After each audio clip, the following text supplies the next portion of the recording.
আমার কাছে একটা ভিক্ষুক একবার এসেছিল, মাঝে মধ্যেই আসতো।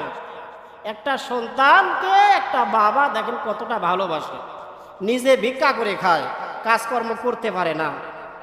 সেই ব্যক্তি এসে বলছিলেন যে ভাই আমাকে আজকে প্রত্যেক দিন 5 টাকা দেন, আজকে 20টা টাকা দিবেন।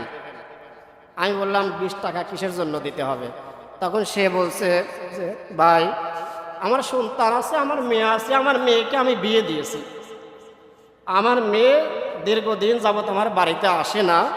আমার মেয়ে এবং মেয়ের জামাই আমার বাড়িতে বেড়াতে আসছে, এজন্য আমার তো সেই রকম সামর্থ্য নাই, আমার টাকা পয়সাও নাই। আপনি যদি 20 টাকা দেন, এইরকম 2 থেকে 3 জন বা 4 জন 5 জন 10 জনের কাছ থেকে যদি আমি 20 টাকা করে টাকা নেই, অন্তত আমার মেয়ের সামনে বা মেয়ের জামাইয়ের সামনে আমি একটা ব্রয়লার মুরগি কিনে একটু ভাত সামনে ধরতে পারবো। এজন্য আমাকে আজকে 20 টাকা করে টাকা বেশি করে দিবেন।